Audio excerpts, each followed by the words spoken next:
टुन्नू चूड़ा कड़कनाथ सेठ के यहाँ काम करता था। अचानक एक दिन उसका सेठ कुछ पक्षियों को अपने ऑफिस से निकाल देता है। उन कुछ पक्षियों में टुन्नू का भी नाम था। सेठ, आप इस तरह हम पक्षियों को काम से नहीं निकाल सकते। हम लोग आपकी ईंट से ईंट बजा देंगे। जाओ, तुम्हें जो करना है करके देख लो। ये कंपनी मेरी है, मैं किसको रखूंगा किसको निकालूंगा ये मेरी अपनी चॉइस है। और तुम्हें एक बात बता दूं, आजकल मेरी ऑफिस घाटे में चल रही है। मैं इतने सारे कर्मचारियों का खर्चा उठा नहीं सकता। अब आप लोग यहाँ से जा सकते हैं। टुन्नू वापस अपने घर आ जाता है। धीरे धीरे 6 महीने गुजर जाते हैं। अभी तक टुन्नू को कोई दूसरी नौकरी नहीं मिली थी। घर में पैसों की तंगी हो जाती है। इसी बीच टुनटुनी का स्कूल से नाम कट जाता है। 6 महीनों से उसकी स्कूल की फीस जमा नहीं हुई थी। एक दिन तो हद ही हो गई। अरे जल्दी जल्दी निकलो मेरे घर से। मुझे तुम लोगों को इस घर में नहीं रखना। 6 महीने से तुम लोगों ने इस घर का एक किराया नहीं दिया है। अब जल्दी से पैसे मेरे हाथ में रखो, नहीं तो मेरे घर से अभी निकल जाओ। अरे ओ रिक्की, जल्दी से इनका सामान निकाल के घर से बाहर फेंक दे। रिक्की घर का सामान बाहर फेंकने लगता है। भुल्ला भैया, ये तुम ठीक नहीं कर रहे हो। पहले कभी मैंने आपका पैसा रोका है। इस समय मेरे पति की नौकरी छूट गई है, इसलिए मैं पैसा देने में देर कर गई। रिक्की, जल्दी से घर पे ताला लगा। भुल्ला टोनी की एक नहीं सुनता है और घर पर ताला लगा के वहाँ से चला जाता है। टोनी की नौकरानी उन्हें बेबस और लाचार देखकर उन पर तरस खाकर उन्हें अपने घर में ले जाती है। मालकिन, आज से मेरे गरीब खाने को अपने घर समझिए। यहीं पास के एक घर में मैं झाड़ू पोंछा करती हूँ, वो काम आप कर लीजिए। आपको कुछ पैसे मिल जाएंगे तो राहत होगी। हाँ रे, तू ठीक कह रही है। अब वो पहले वाले दिन तो रही नहीं मेरे। मैं कहीं काम कर लूंगी तो बच्चों की देखभाल करूंगी। तब तक टुन्नू जी भी कोई काम ढूंढ लेंगे। एक दिन जब टूनी झाड़ू पोंछा कर रही थी तो वो देखती है कि मकान मालकिन की लड़की एक आवारा लड़के के साथ बात कर रही है। उस समय मकान मालकिन भी घर पर नहीं थी। अरे ओ टोनी, मेरे दोस्त के लिए चाय नाश्ता लेकर आना तो। अभी लाई बेबी जी। जब वो लड़का चला जाता है। बेबी जी, आप जानती हैं ये लड़का बहुत आवारा है, आप इससे मत मिला जुला कीजिए।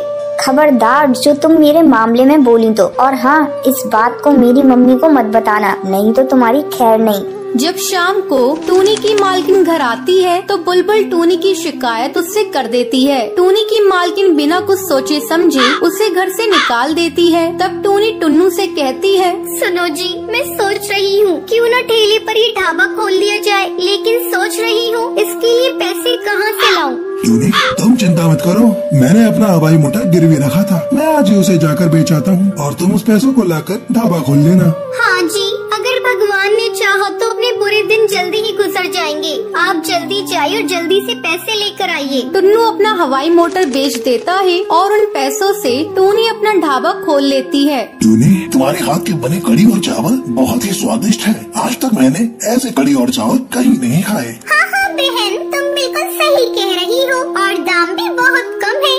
धीरे धीरे टूनी के ढाबे पर भीड़ लगने लगती है। टूनी इतनी दयालु थी कि वो गरीबों को मुफ्त में खाना खिलाती थी। टूनी की बच्ची कमाई हो रही थी। एक दिन टूनी ढाबे का सामान लेने बाजार जा रही थी। तभी वो देखती है, अरे ये गुंडा मवाली तो मालकिन की बेटी से जबरदस्ती कर रहा है। मैं कैसे मालकिन की बेटी को इससे बचाऊं? टुन्नू को यहाँ फोन करके बुलाती हूँ। टूनी टुन्नू को फोन करके बुलाती है। क्या हुआ टूनी, तुम घबराई हुई क्यों?